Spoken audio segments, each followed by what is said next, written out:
Welcome back, everyone. We're diving into something today I think we can all relate to. How to actually, make real progress on the things that really matter to us. Yeah, like those big picture things. Exactly. We're talking productivity, work-life balance, finding that sense of fulfillment, not just, going through the motions every day. And to guide us, we've got Rob and Steve Shallenberger's Do What Matters Most. It's a book that really gets at that feeling so many of us have these days, right? Yeah. Like we're constantly overwhelmed, Oh, yeah. always reacting to the latest urgent thing, Mm. and then we wonder where the time went.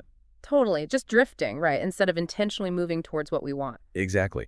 And the Schallenbergers argue that the key to getting out of that reactive cycle, at its core, is prioritization, Okay. deciding what truly matters, Mm. and then making sure our actions match those priorities. Which, of course, is easier said than done. So where do we even begin? Well, the book lays out these three what they call high-performance habits. And what I find really interesting is it's not about, adding more to our to-do lists. Right, because those are already overflowing. Exactly. It's about being more intentional with how we use the time we've got. Love that. So break it down for us. What's habit number one? The first one is all about creating a personal vision. Okay, so like a mission statement. Kind of, but think of it more as your North Star. Oh, I like that. It's about connecting your values, your aspirations, and all those different roles we play in life. Parent, leader, friend, all of it. The book goes deep into how to make that vision concrete, something you can actually act on. So we have this guiding North Star. Now, how do we actually steer our lives in that direction? Well, that brings us to habit number two. Set weekly priorities. Okay, now, hold on. I already have a to-do list a mile long. How's this different? Right. And that's what most people think. Wow. But it's about proactively planning your week, making sure it lines up with that bigger vision we were talking about. Gotcha. So it's not just reacting to whatever's screaming loudest on that to-do list. It's more about being intentional with your time.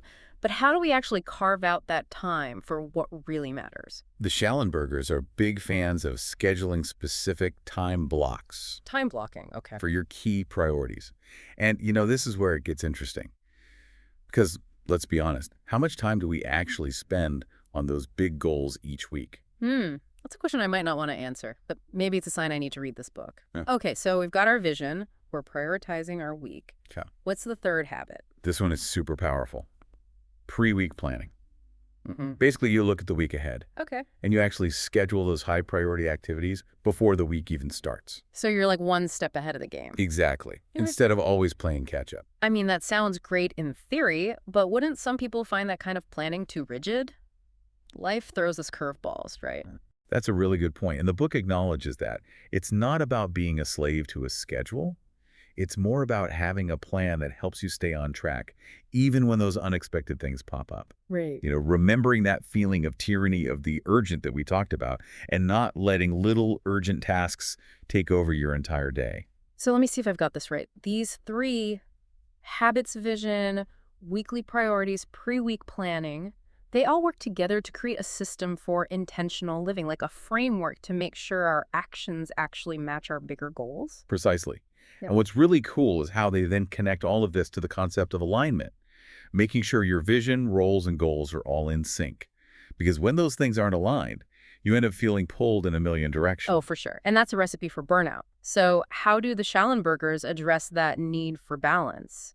Making sure all the important parts of our lives get the attention they deserve. It's about looking at the whole picture, not just focusing on, say, career ambitions. Right. It's about relationships, health, personal growth, Yeah.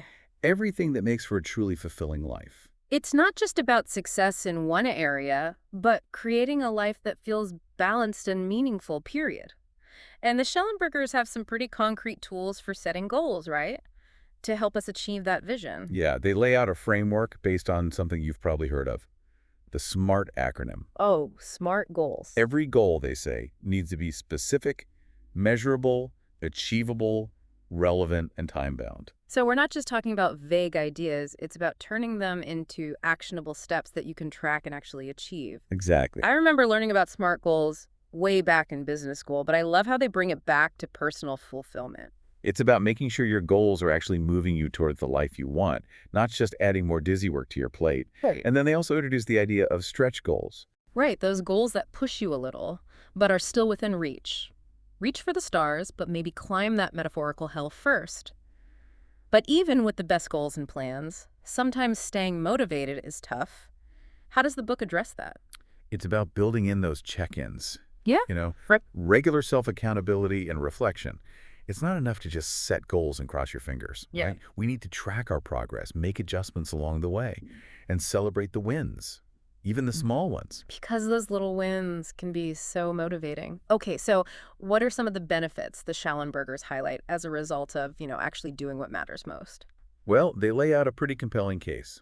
Increased productivity, Okay. better work-life balance, deeper relationships, and that big one, Mm. a greater sense of fulfillment and purpose. Wow, so it's like these benefits have a ripple effect, touching every area of your life. I know the book also features real-world examples of people who have used these principles, right? Yeah, and they're super inspiring. One that comes to mind is this busy executive, always feeling overwhelmed. Oh, I can relate to that. Right. And as a result, he was kind of neglecting his family. I think so many of us can relate to that feeling. So what happened to him? Well, he started using these 3 habits we've been talking about. He was able to regain control of his schedule, prioritize time with his family, and in the process, he actually rediscovered his passion for his work. A powerful example of how these principles can apply to anyone, really, no matter your career or your life stage. That's such a great illustration of how reclaiming control of your time can lead to rediscovering those things you're passionate about. It sounds like do what matters most doesn't just talk the talk, it gives you concrete tools to implement these habits. Oh, absolutely. They offer worksheets, Hmm. planning templates, exercises, to really bridge that gap between intention and action. I love that it's not just about concepts, but about giving you the means to make a real tangible change. They also talk about the leadership aspects of these principles, right? Yeah. They say that when leaders encourage their teams to use pre-week planning to set personal visions, it can actually create a more productive and engaged work environment. Imagine a team where everyone's aligned on priorities, working towards the same vision. That sounds amazing, not just in terms of efficiency, but for team morale and cohesion, too. It's a real shift in focus, Hmm. going from just checking off tasks to making meaningful contributions towards something bigger. It's about moving away from that always-on culture so many of us are caught in. Exactly. Empowering people to focus on what truly matters, both individually and for the team. I mean, think about the ripple effect that could have, not just within a team, but across an entire organization. Yeah, it seems like so many companies could benefit from that kind of change in perspective, a more intentional culture where people feel valued and empowered to do their best work. Totally. So, for our listener out there feeling overwhelmed, maybe a bit lost, or just wanting a deeper sense of purpose, do what matters most sounds like a great place to start. It really does. Yeah. It's like a roadmap for creating a life that feels more intentional, more balanced, and ultimately more fulfilling.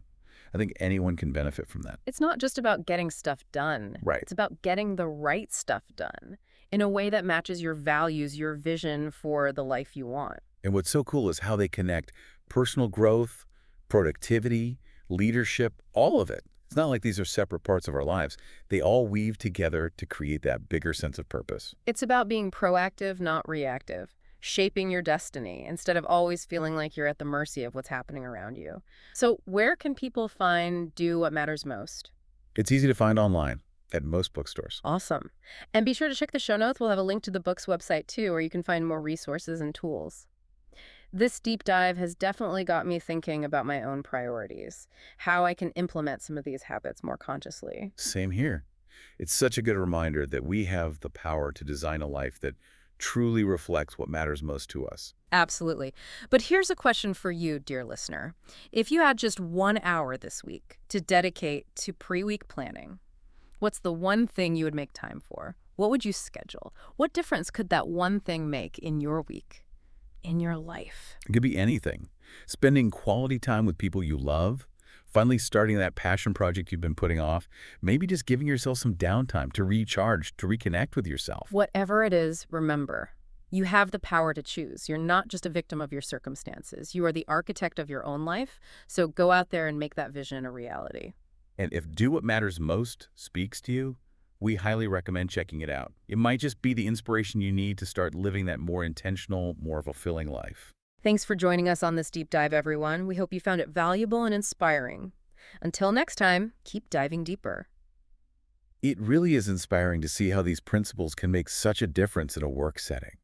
I think we all know how much workplaces need this kind of shift, away from that constant pressure and burnout Yeah, towards something that actually feels sustainable and fulfilling. totally. And what's great is that it's a win-win. It's good for individuals and for the organization as a whole. When people feel connected to their work, when they're empowered to focus on what matters, everyone benefits. It's about building a culture where people feel valued, not just for what they produce, but for who they are, for what they bring to the team. Yeah, it's recognizing that true productivity isn't about squeezing every ounce of energy out of people. It's about creating a space where they can actually thrive and do their best work. Now, before we wrap up, I want to circle back to something that really stood out to me and do what matters most. It's not just about getting things done right. Right. It's about getting the right things done, the things that actually match up with our values, with the vision we have for our lives. That's such an important point because it's so easy to get swept up in all the busyness and lose sight of what really matters. But this book, it gives you that framework for aligning your actions with your aspirations, making sure you're not just spinning your wheels, but making real progress towards a life that feels, truly fulfilling. And that's what it's all about, isn't it? Creating a life where you feel that sense of purpose, that balance, that joy, both at work and in your personal life. This deep dive has been a good reminder for me, Yeah. about the power we have to shape our own lives. Mm. It's not about waiting for the perfect moment or for someone to give you permission. It's about taking ownership, making choices that reflect what you want for your future. And those choices don't have to be huge, life-altering decisions. Sometimes it's those small, everyday choices that have the biggest impact. Choosing to spend time with family instead of checking email, making time for a creative project, or even just taking a few minutes to just breathe and be present. These are all acts of intentionality that can bring us closer to that life we want to create. So as we wrap up this deep dive into Do What Matters Most, we want to leave you with this question. What matters most to you? What are your North Star goals? And what's one step you can take this week, even a small one, to move towards them? Remember, it's not about being perfect. It's about making progress. And every step you take, no matter how small, is a win. Thanks for joining us on this journey, everyone. We hope you found it helpful and inspiring. And until next time, keep diving deeper.